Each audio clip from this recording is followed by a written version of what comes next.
Sabhaparwa adalah buku kedua Mahabharata. Buku ini menceritakan alasan mengapa Pandawa 5 diasingkan, dan harus masuk ke hutan serta tinggal di sana selama 12 tahun dan menyamar selama 1 tahun tanpa identitas. Di dalam buku ini, diceritakan bagaimana mereka berjudi dan kalah dari Duryodhana.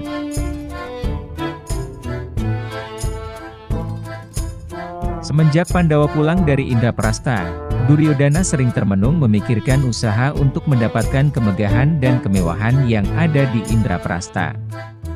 Ia ingin sekali mendapatkan harta dan istana milik Pandawa.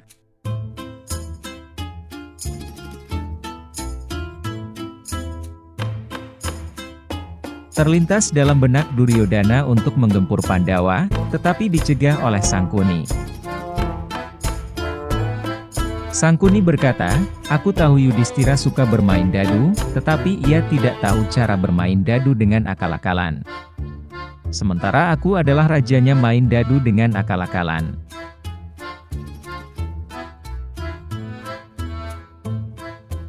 Untuk itu, undanglah dia, dan ajaklah main dadu. Nantinya, akulah yang bermain dadu atas nama Anda.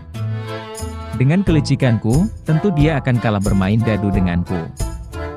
Dengan demikian, Anda akan dapat memiliki apa yang Anda impikan." Duryodhana tersenyum lega mendengar saran dari pamannya. Bersama Sangkuni, mereka mengajukan niat tersebut kepada Dhritarashtra untuk mengundang Pandawa main dadu. Duryodhana juga menceritakan sikapnya yang iri dengan kemewahan Pandawa. Dhritarashtra ingin mempertimbangkan niat putranya tersebut kepada Widura, tetapi karena mendapat hasutan dari Duryodhana dan Sangkuni, maka Dhritarashtra menyetujuinya tanpa pertimbangan Widura. Dhritarashtra menyiapkan arena judi di Hastinapura, dan setelah selesai ia mengutus Widura untuk mengundang Pandawa bermain dadu di Hastinapura.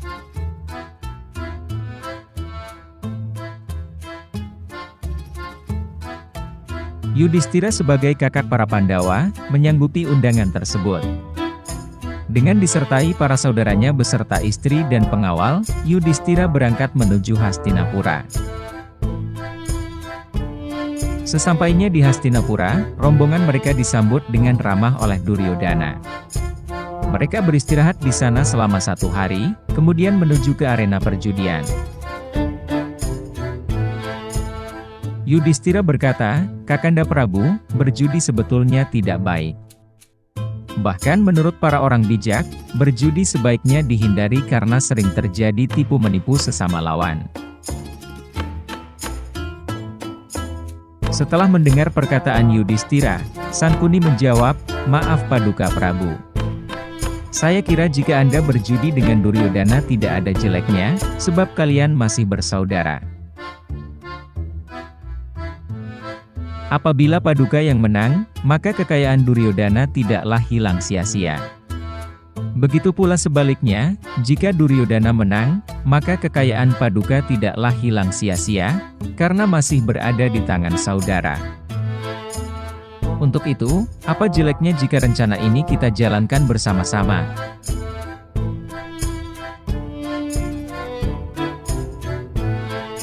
Yudhistira yang memang senang bermain dadu, akhirnya termakan rayuan Sangkuni. Maka permainan dadu pun akhirnya dimulai. Yudhistira heran kepada Duryodhana yang diwakilkan oleh Sangkuni, sebab dalam berjudi tidak lazim kalau diwakilkan. Sangkuni yang berlidah tajam, sekali lagi merayu Yudhistira. Yudhistira pun termakan lagi oleh rayuan Sangkuni. Mula-mula Yudhistira mempertaruhkan hartanya, tetapi ia kalah. Kemudian ia mempertaruhkan harta lagi, tetapi sekali lagi gagal.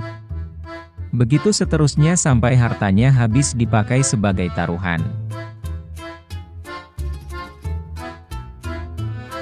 Kemudian ia mempertaruhkan kerajaannya, tetapi ia kalah lagi sehingga kerajaannya lenyap ditelan dadu Sangkuni.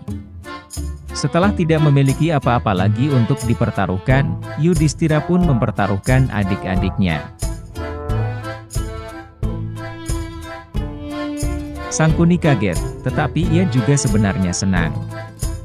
Berturut-turut Sahadewa, Nakula, Arjuna, dan Bima dipertaruhkan, tetapi mereka semua akhirnya menjadi milik Duryodana. Karena Yudhistira kalah main dadu.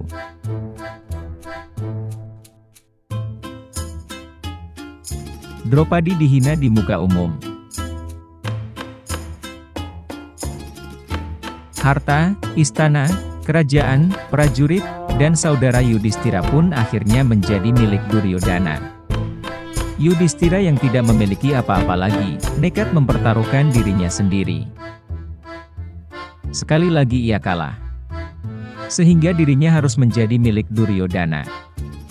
Sangkuni yang berlidah tajam membujuk Yudhistira untuk mempertaruhkan Draupadi. Karena termakan rayuan Sangkuni, Yudhistira mempertaruhkan istrinya, yaitu Dewi Draupadi.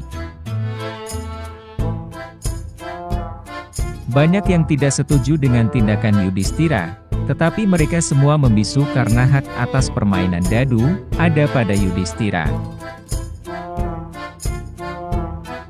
Duryodana mengutus Widura untuk menjemput Draupadi, tetapi Widura menolak tindakan Duryodana yang licik tersebut.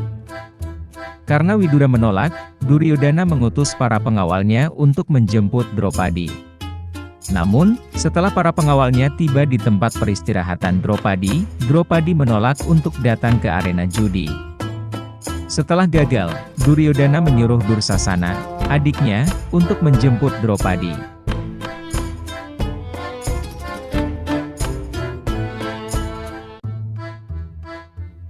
Draupadi yang menolak untuk datang, diseret oleh Dursasana yang tidak memiliki rasa kemanusiaan.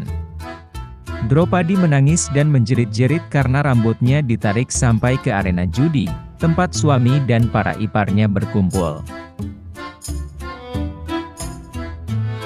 Dengan menangis terisak-isak, Draupadi berkata, "Sungguh, saya tidak mengira, kalau di Hastina kini telah kehilangan banyak orang bijak." Buktinya, di antara sekian banyak orang, tidak ada seorang pun yang melarang tindakan Dursasana yang asusila tersebut. Ataukah, memang semua orang di Hastina kini telah seperti Dursasana? Ujar Draupadi kepada semua orang yang hadir di Balairung. Para orang tua yang mendengar perkataan Draupadi tersebut tersayat hatinya. Karena tersinggung dan malu melihat kejadian tersebut.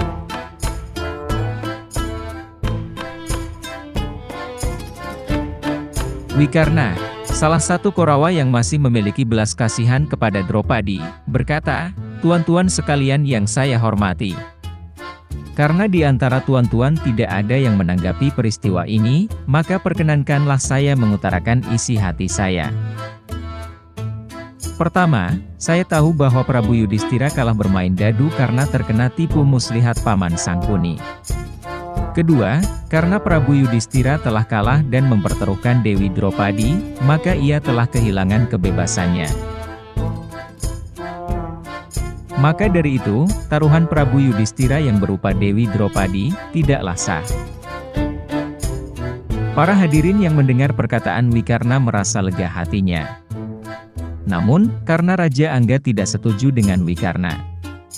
Karena Raja Angga berkata, "Hei Wikarna, sungguh keterlaluan kau ini. Di ruangan ini banyak orang-orang yang lebih tua daripada kau. Beliau semuanya tentu tidak lebih bodoh daripada kau. Jika memang tidak sah, tentunya mereka melarang tindakan ini semua. Mengapa kau berani memberi pelajaran kepada dia semua? Lagi pula, mungkin memang nasib Draupadi seperti ini karena kutukan dewa. Cobalah bayangkan, pernahkah kau melihat wanita bersuami sampai 5 orang?" Mendengar perkataan Karna, Wikarna diam dan membisu. Karena sudah kalah, Yudhistira dan seluruh adiknya beserta istrinya, diminta untuk menanggalkan bajunya, tetapi hanya Draupadi yang menolak.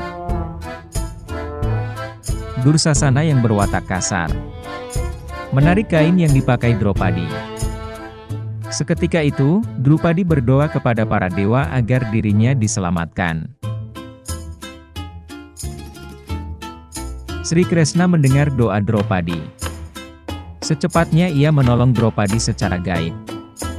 Sri Kresna mengulur kain yang dikenakan Draupadi, sementara Dursasana yang tidak mengetahuinya menarik kain yang dikenakan Draupadi. Hal tersebut menyebabkan usaha Dursasana menelanjangi Draupadi tidak berhasil. Pertolongan Sri Kresna disebabkan karena perbuatan Draupadi yang membalut luka Sri Kresna pada saat upacara Raja Suya di Indraprastha. Pandawa dibuang ke tengah hutan. Melihat perbuatan Dursasana yang asusila, Bima bersumpah. Kelak, dalam Bharatayuddha ia akan merobek dada Dursasana dan meminum darahnya. Setelah bersumpah, terdengarlah lolongan anjing dan serigala, tanda bahwa malapetaka akan terjadi. Dhritarashtra mengetahui firasat buruk yang akan menimpa keturunannya, maka ia segera mengambil kebijaksanaan. Ia memanggil Pandawa beserta Draupadi.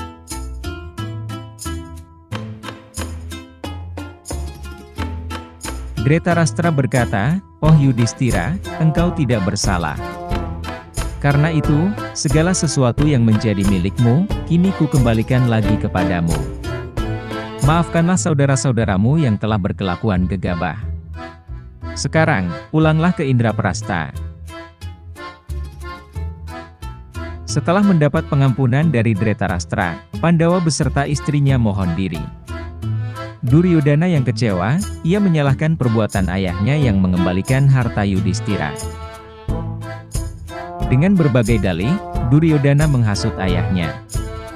Karena Dhritarashtra berhati lemah, maka dengan mudah sekali ia dihasut. Dan sekali lagi ia mengizinkan rencana jahat anaknya. Duryodhana menyuruh utusan agar memanggil kembali Pandawa ke istana untuk bermain dadu. Kali ini, taruhannya adalah siapa yang kalah harus mengasingkan diri ke hutan selama 12 tahun, dan setelah masa pengasingan berakhir yaitu, pada tahun ke-13, yang kalah harus menyamar selama 1 tahun tanpa diketahui siapapun kalau ia adalah Pandawa. Pada tahun yang ke-14, barulah Pandawa boleh kembali ke istana. Sebagai kaum ksatria, Pandawa tidak menolak undangan Duryodhana untuk yang kedua kalinya tersebut. Sekali lagi, Pandawa kalah. Sesuai dengan perjanjian yang sah, maka Pandawa beserta istrinya mengasingkan diri ke hutan, hidup dalam masa pembuangan selama 12 tahun. Setelah masa penyamaran, maka, para Pandawa kembali lagi ke istana untuk memperoleh kerajaannya. Support terus channel Kolek Story. Terima kasih sudah menonton.